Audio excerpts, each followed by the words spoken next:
Hello, what's up? Kembali lagi dengan saya Mr. Fari dari Warga Dusun. Warga Dusun itu di Kampung Inggris, Jakarta, Tanjung Barat. Kali ini saya akan berbagi tutorial metode belajar dengan metode debate. Ya. Kali ini kita memiliki 5 peserta. Nah, kebetulan setiap peserta itu, maksud saya semua peserta itu sama tingkat kemampuan bahasa Inggrisnya. Yaitu kalau kami sebut di sini mereka dalam kategori 2, ya. Debate dengan kategori 2. Nah, bagi teman-teman yang ingin tahu ada berapa kategori, kita memiliki 7 kategori ya, 7 kategori. Silakan teman-teman cek website kita www.esckampunginggrisjakarta.com. Nah, kemudian teman-teman bisa klik kategori, menu kategori, kemudian dibaca ya. Jadi mereka ini semua ketika daftar dengan kategori 2 ya. Nah, kemudian ini adalah pertama kali bagi mereka untuk melakukan metode debate ini. Jadi mereka nggak tahu nih, mereka nggak tahu sama sekali. Nah, kemudian gimana tipsnya? Langkah pertama adalah, jadi kita kasih tahu mereka bahwa oke, teman-teman, hari ini kita akan melakukan metode debate. Kita akan melakukan games, kita sebutnya games yaitu debate. Nah, mereka pasti bingung debate itu apa, karena kategori 2 itu adalah, jadi kita punya kategori sampai 7. Semakin kecil angka, semakin rendah kemampuan bahasa Inggrisnya. Tapi kategori 2 ini mereka nggak nol sekali ya. Jadi di atasnya kategori 0 mereka sudah punya basic sedikit ya. Jadi ini lebih mudah bagi kita untuk melakukan games debate. Jadi minimum kategori 2 baru kita bisa melakukan metode debate ini dengan efektif. Oke. Apalagi semakin tinggi kemampuan mereka, semakin bagus. Nah, jangan terlalu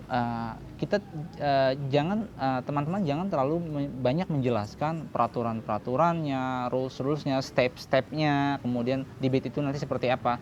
Jadi tipsnya biar mereka nggak bingung, kita arahkan atau minta mereka melakukan per tahap. Ya, jadi katakanlah nih tahap pertama ya, kita mulai ya. Jadi totalnya ada 5 tahap. Ada 5 tahap.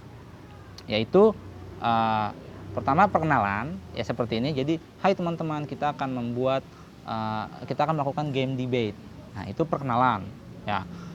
Yang kedua adalah bagi grup.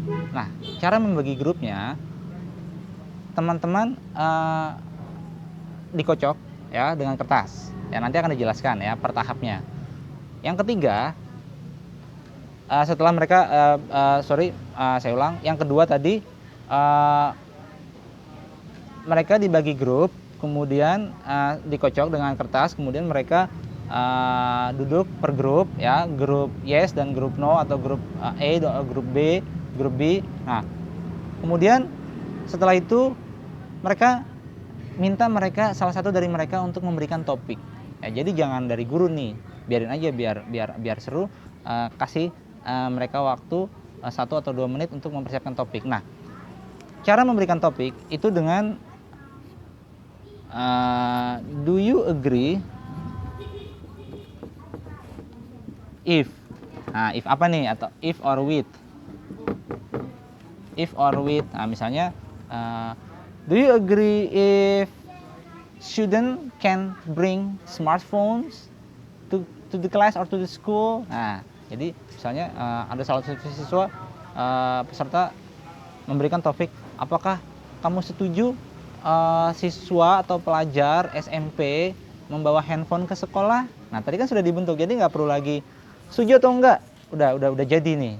Jadi yang yes tadi, kita ada 2 grup ya, yes dan no ya. Jadi si yes ini setuju bahwa pelajar SMP boleh menggunakan smartphone di sekolah.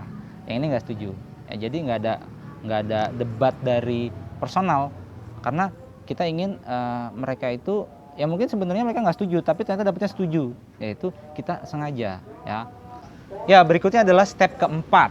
Step keempat itu setelah mereka mendapatkan topik, kemudian mereka sudah tahu bahwa mereka tuh yes atau no dengan topik tersebut. Berikutnya adalah mulai. Ya. Beritahu mereka, peraturannya adalah mereka hanya punya waktu berbicara, menyampaikan opini 30 detik per siswa. Ya, per siswa. Nah, setelah itu mulai satu persatu semuanya. Semua sampai semuanya selesai. Nah, berikutnya adalah step kelima adalah menentukan poin. Nah, yang kalah itu harus dihukum. Agar kenapa? Agar nanti untuk topik-topik berikutnya mereka lebih semangat, lebih serius. Seperti itu ya. Itu 5 topiknya. Nanti kita akan bahas satu persatu. Ya, kita mulai dari pembahasan pertama. Oke, kita mulai dari pembahasan step pertama. Ya, pertama adalah perkenalkan mereka bahwa hari ini kita akan melakukan metode debate. Nah, mereka pasti bingung, ya kan? Maksudnya apa debate itu? Ya, tapi biarkan mereka, buat mereka tenang, santai. Jangan buat mereka banyak bertanya. Ya, jadi minta mereka untuk melakukan. Oke, sekarang ya teman-teman diminta untuk menyampaikan opini untuk sebuah topik, ya. Tapi kita akan apa bahasanya, kocok ya. Kita akan kocok. Apakah kamu di pihak yang setuju atau di pihak yang pro atau di pihak yang kontra dengan topik yang akan kita berikan, seperti itu ya. Nah, sudah setelah mereka mulai paham bahwa nanti juga dijelasin sama gurunya ya, jadi buat mereka seperti itu. Oke. Kemudian masuk tahap kedua, minta mereka untuk membuat sobekan kertas ya, kecil saja ya, tidak perlu besar-besar. Nah, katakanlah untuk kali ini kita memiliki peserta 5. Berarti teman-teman harus meminta mereka membuat 6 potongan kertas kecil. Ya, jadi kalau mereka ganjil, tambahkan 1 biar genap. Ya, misalnya jumlah mereka 3, berarti kertasnya ada 4. Jumlah mereka 5, berarti ada 6. Ya, ada 6 potongan kertas. Nah, ini bukan untuk setiap orang ya, tapi semuanya itu dilakukan oleh salah satu siswa. Ya, oke. Kemudian tulis 3 yes, 3 no. Ya. Kemudian dilipat ya hingga dengan sangat kecil ya. Kemudian dikocok. Ya. Setelah kita kocok, kita sebar di tengah. Mereka mengambil satu persatu. Ya, minta mereka untuk mengambil satu persatu bagian yang terdekat dengan mereka. Oke. Setelah itu mereka membuka. Nah, teman-teman bisa katakan ya, bisa arahkan bahwa oke, untuk yang yes silakan duduk di sebelah kanan saya. Untuk yang no silakan duduk di sebelah kiri saya. Jadi nggak masalah. Ada yang 2, ada yang 3, itu nggak masalah. Ya, nggak harus jumlahnya sama. Oke. Setelah itu jelaskan peraturannya bahwa mereka diminta untuk menyampaikan kenapa mereka nggak setuju. Ya, ini terlepas daripada nurani mereka mengatakan setuju atau enggak gitu ya. Itu terserah. Yang jelas di game ini kamu adalah pihak yang tidak setuju. Nah, mereka suruh sampaikan. Kita set waktu, ya. Kita set waktu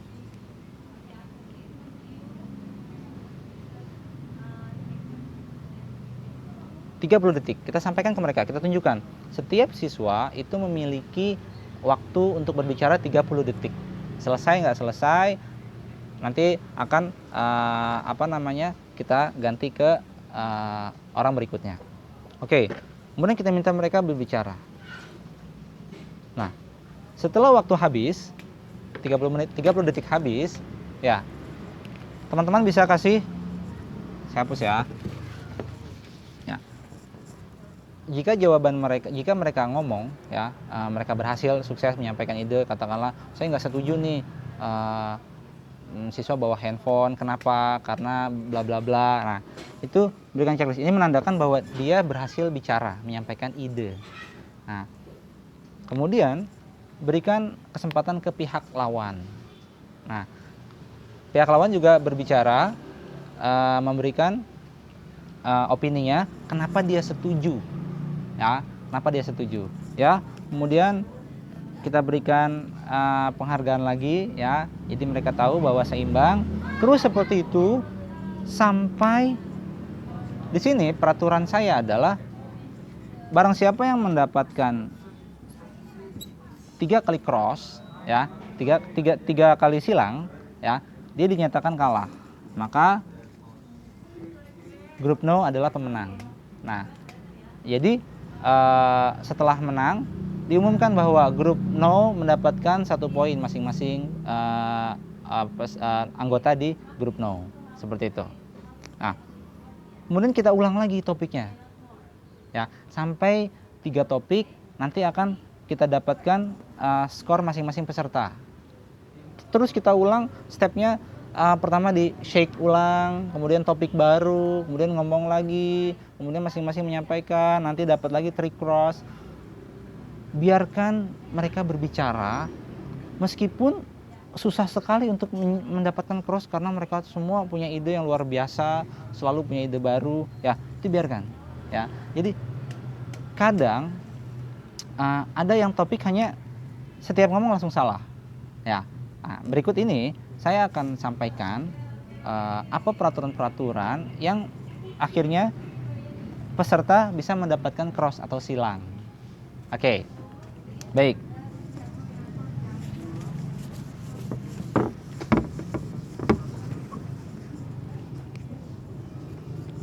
Yang pertama, siswa tidak boleh mengulang jawaban yang sama.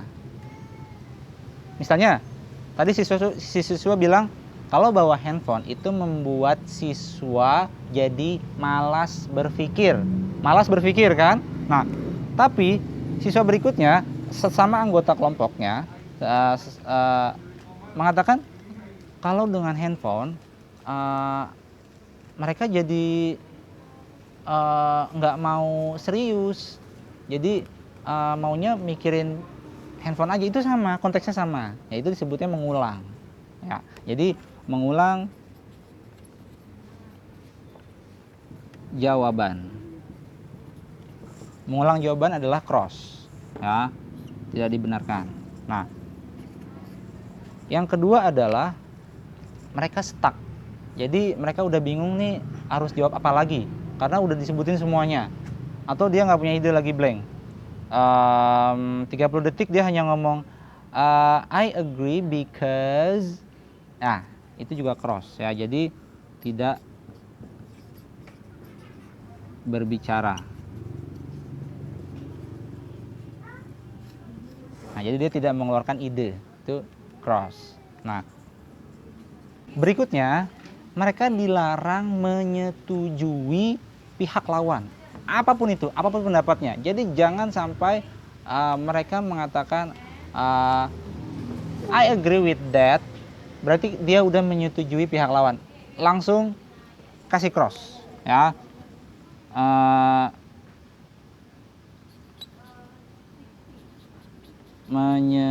Menyetujui statement lawan ya,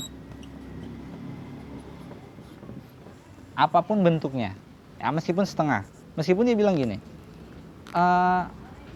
menurut saya kalau bawa handphonenya sekali seminggu ya nggak masalah, tapi kalau setiap hari saya nggak setuju. Tetap aja berarti dia setuju bawa handphone ke sekolah, intinya gitu. Nah, itu dia. Jadi biar apa? Biar kita memancing siswa untuk critical thinking ya, critical thinking. Nanti saya akan bahas critical thinking di video lain ya, gimana cara berpikir untuk siswa critical thinking. Jadi memacu siswa untuk fasih ya, kemudian kreatif, speakingnya elegan, itu nanti di video berikutnya. Jadi setelah mereka dapat 3 cross ya, itu mereka dinyatakan kalah, gugur. Nah, ada lagi selain cross, itu kita sebut black dots ya.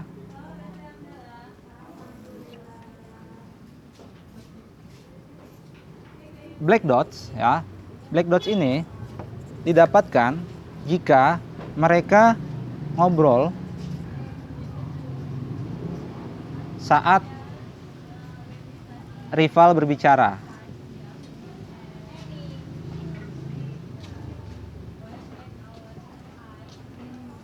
Nah, ini kita kasih black dot. Kemudian mereka tidak mendengarkan.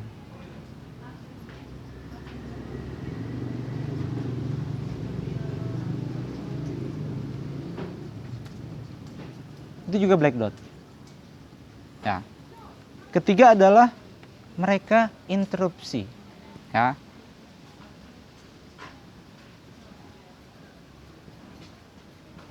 Memotong pembicaraan. Itu mereka dapat black dot. Ya. Yang keempat adalah membantu anggota sendiri saat berbicara. Itu black dot. Nah, jadi mana saja yang mencapai memenuhi 3 kali, baik itu cross atau black dot, katakanlah crossnya 2 tapi black dot sudah 3, tetap kalah. Jadi bukan gabungan ini 1 ini 2 kalah, tidak.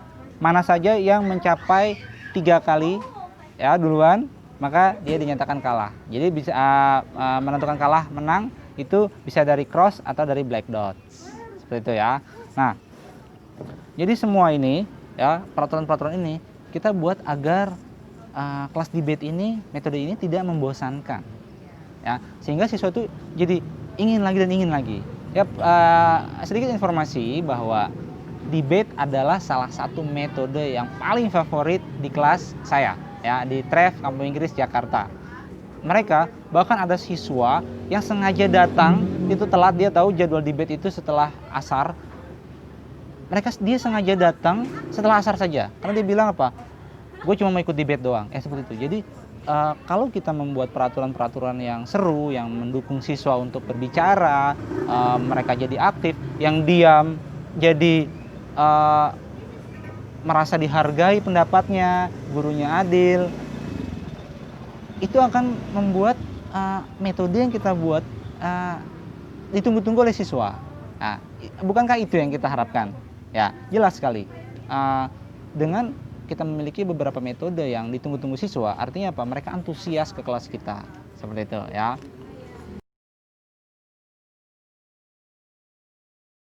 Baik, kali ini kita masuk ke tips. Oke, ke bagian tips ya. Jadi bagaimana agar kelas debate atau metode debate kita yang tadinya siswa menganggap debate males paling nanti ada berantem-beranteman, paling nanti gua nggak ngomong, paling yang ngomong yang dominan. Nggak. Kita punya beberapa tips atau pegangan untuk guru ya, tutor. Yang pertama adalah guru itu harus ketat ya. Artinya apa? Setiap ide yang siswa sampaikan itu harus didengarkan perlahan. Jika tutor tidak mengerti, tanya ulang. Ya, maksud kamu seperti ini. Nah, maksud kamu seperti ini. Itu membuat siswa merasa, wah, gue benar-benar didengerin loh. Apa yang gue ucapkan semuanya benar-benar dicerna loh. Nah, seperti itu ya. Jadi kalau mereka sama, berarti gagal, kasih cross ya. Kalau mereka memang idenya bagus, beri apresiasi ya. Itu dia yang pertama. Yang kedua adalah adil atau netral. Jadi tutor itu udah nggak berpihak, tutor itu udah nggak peduli sama itu topiknya tentang apa, itu tentang siswa semuanya ya. Tutor itu tentang ide diam ya. Jadi hanya melakukan tugasnya, yaitu memantau, jika siswa bertanya menjawab, seperti itu ya. Jangan tunjukkan guru condong ke salah satu topik, seperti itu ya. Agar apa? Agar membuat siswa secure, ya, merasa nyaman. Oh, topik apapun it's okay, gue mau mengeluarkan apapun it's okay, yang penting sopan. Seperti itu ya. Nah, jadi adil dan netral. Ketiga adalah disiplin atau tegas, ya. Semua pakai waktu. Bicara 30 detik pakai waktu. Kalau siswa mau diskusi pakai waktu, dikasih waktu 30 detik. Agar apa? Memacu siswa, waduh, kita semua harus cepat gitu ya. Jadi jangan tidak pakai waktu. Sehingga kita tahu nih, dalam 30 menit itu bisa dapat 2 topik. Luar biasa bukan? Nah, karena apa? Tanpa pakai waktu, 1 jam itu kebanyakan bercanda, main-main. Debate-nya sedikit ya. Jadi siswa itu ngomongnya sedikit, kebanyakan hura-hura seperti itu ya. Nah, kemudian jadi penting sekali menggunakan stopwatch. Itu penting sekali. Yang keempat adalah tulis semua yang siswa tanya. Jadi dengan kategori 2 ini, mereka banyak kata-kata yang mereka tidak tahu. Mister, how to say menurut saya, ya. Ditulis. Jangan hanya diucapkan, tapi ditulis. Jadi mereka tahu tulisannya, dan untuk siswa yang berikutnya jadi tahu, ya. How to say menurut saya, in my opinion. Nah, siswa mengulang. Kenapa? Karena setelah debate itu nanti ada daftar kata-kata baru, mereka harus mencatat. Ya, jadi setiap mereka melakukan debate satu topik, mereka dapat kata-kata baru. Jika 10 per topik atau 20 per topik, maka 3 topik 30. Itu dalam 1 hari. Ya, bayangkan. Nah, yang terakhir adalah jangan membuli atau mengejek atau merendahkan setiap ide yang siswa berikan. Kita itu netral, ingat sekali ya. Kenapa? Agar mereka lepas, mereka menyampaikan semua ide yang mereka inginkan. Kenapa? Dari awal juga mereka dikocok, ya. Jadi itu maksud saya, bahwa guru dilarang atau siswa lain juga dikasih black dot jika mereka terlihat mengejek atau menghina atau mentertawakan, seperti itu ya. Oke, sekian tips. Berikutnya kita masuk ke tujuan atau benefit dari metode debate ini.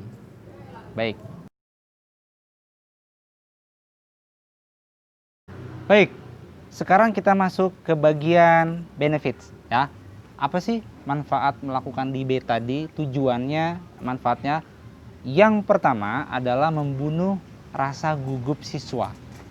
Dengan mereka diberikan waktu, kemudian mereka dibuat kelompok, mereka dikocok, mereka tidak sadar siswa akan tenggelam dengan topik, sehingga mereka lupa kalau mereka tuh udah bicara bahasa Inggris ya. Karena mereka pasti ingin membuat grup mereka menang dong. Mereka punya tanggung jawab moral. Aduh, nanti gara-gara grup gue kalah nih. Nah, disitulah ya, membunuh nervousness. Itu dia, penting sekali. Jadi menimbulkan rasa percaya diri tapi soft, tanpa membuat mereka sadar, seperti itu ya. Jadi bisa dilihat video-video debate yang di kelas saya tadi itu, lihat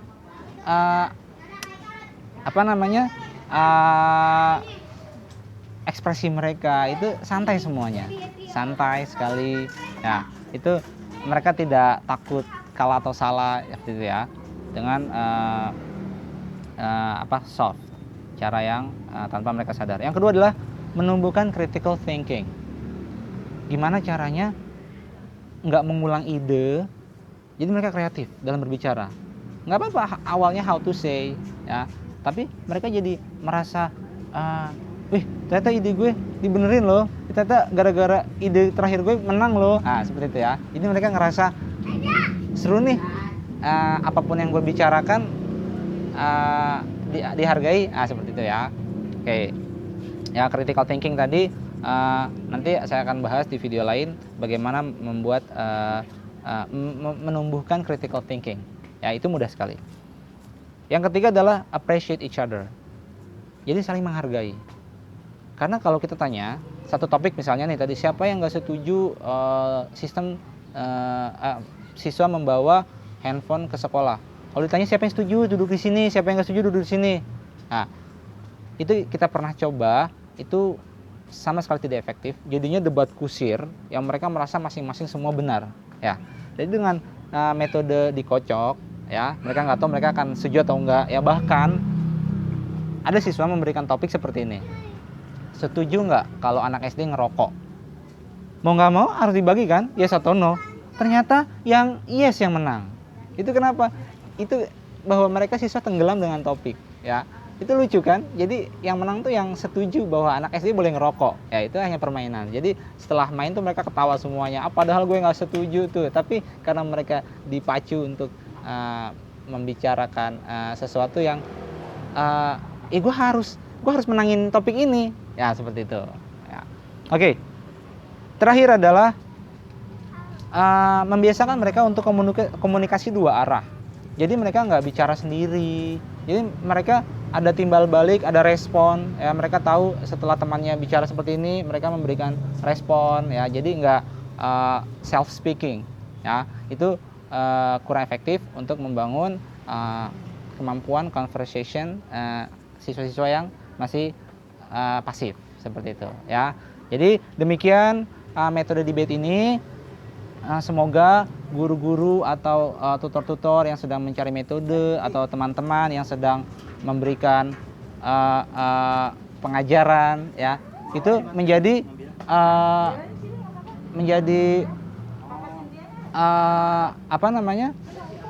inspirasi baru ya. Jadi mendapatkan inspirasi baru dengan menonton video ini, teman-teman bisa ulang terus agar kelas teman-teman menjadi lebih hidup, gitu ya.